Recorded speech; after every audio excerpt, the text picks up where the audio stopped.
women, quite frankly, are getting discouraged with a lot of these men that are not committing to them, whether it be a committed relationship or marriage.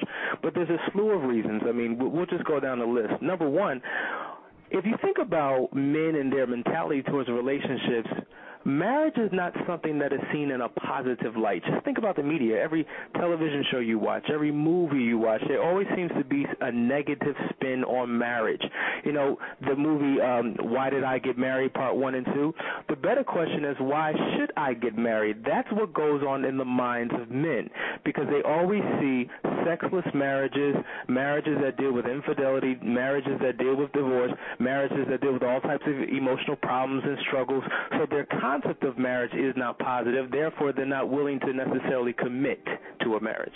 Now, understand, we're talking about men with commitment issues, not men in general, because there are many men that are focused on commitment and relationship and marriage. But for those who have issues with it, the big question is, how do I benefit from this?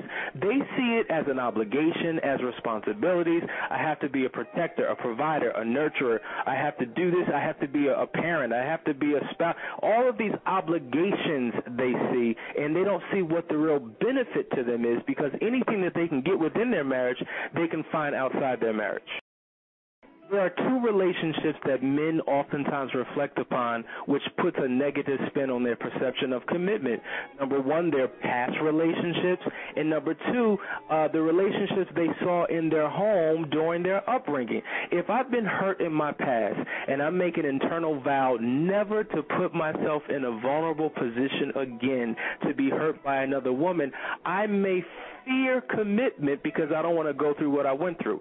Likewise, if I grew up in a household where I saw nothing but argument and fighting and bickering and divorce, or there was no man in the home, it was a single-parent household, so there was no concept of commitment, that can often play into a man's perception of marriage and his desire for it, or his lack of desire for it. Think about it. Men don't have to commit because they have so many options. There's so much to choose from. You know, the ratio of women to men in this particular country works to a man's benefit. And so in essence, what need is there for him to commit where there's so many other options available that aren't necessarily requiring that type of commitment?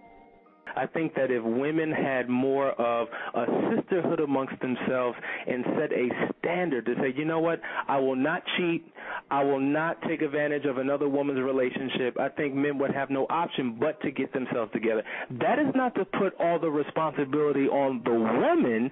The man bears responsibility as well, because his whole concept of manhood and masculinity isn't necessarily conducive for marriage or commitment. Think about it.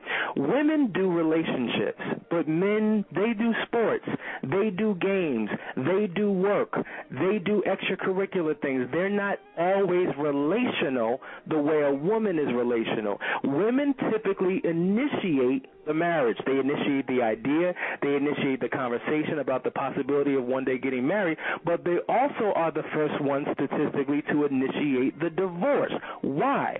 Because oftentimes men don't know how to operate or function in a relationship, and so their emotional needs aren't being met. It leads to a whole lot of problems, and then we see what we see today. Over 60% of our marriages are ending in divorce. Well, just from a dating perspective, it's not a smart way to date. You know, oftentimes I teach single people who to date and how to date. And one of the problems with dating is that oftentimes there are many women who have marriage on the brain, wedding on the brain, and so they'll go into a dating experience putting that expectation up front. But for someone who has an issue with commitment, you've just given him no option but to leave and never return. Sometimes we just have to learn how to date for the benefit of dating, getting to know people. You shouldn't want to make the first date a spouse. You shouldn't want to marry the first person that you come across. Men don't think like that. When men think about marriage, it's after they found the right one. So they're not necessarily in pursuit for the spouse, in particular. They're in pursuit of the right woman that could eventually lead to marriage. If we're taught that variety is the spice of life, and the objective of a man, a real man, is to get as many women as you possibly can before you have to settle down. And you see, men view marriage and commitment like punishment. It's like prison. It's like the old ball and chain concept. And once again, we're talking about men who have issues with commitment. And just for all of the female listeners out there are many, many, many wonderful men that do believe in commitment. They do believe in family. They do believe in marriage. We're talking specifically about those who have issues with it. And at the end of the day, those are not the ones that you should be pursuing or allowing them to pursue you. You should look for the type of guy that is family-oriented, relationship-oriented, because many of them are out there. The problem is they typically fall into the nice guy scenario or category, and they're often overlooked. You know, I don't know that there's any trick or technique that a woman could do or provide to get a man to become more commitment-focused and centered.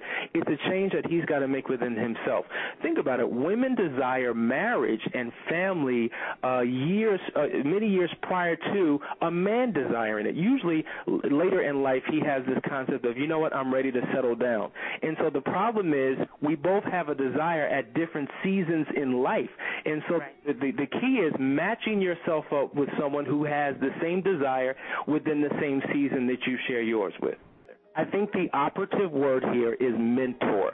One of the things that we focus on is marriage mentors, either seeking out a marriage mentor, referring to my wife and I, or becoming marriage mentors to other younger couples. Because the reality is this, proximity equals power. If I have people within my proximity that have wonderful relationships, they're wonderful parents, they're wonderful spouses to one another, I have an example that I can then glean from to say, if they could do it, I can do it. But if everyone around me is, struggling with divorce and struggling with infidelity and nobody's happy and there's a whole bunch of sexless marriages, which is another issue, then I have no concept of marriage being good. Therefore, I have no desire to pursue it. Absolutely. I don't care how old you are. Every man needs a mentor in his life. Oftentimes we think about mentors in the context of a young man to an older man, but I don't care how old you are. We can always learn from one another. And so even in my young age, there are men who are older than me, may have been married longer than me, that can glean from things that I do within my relationship with my wife. And so if we are more submissive and willing to learn, the problem is ego comes in with a lot of men. That's why men don't like going to counseling. Men don't like reading books on relationships. Men don't like dealing with the whole relationship piece because they feel as if they already know, or they don't want to be bothered with it. And so we're talking about particular types of men once again. So the key is making sure that you hook up and link up and connect with the right type of man.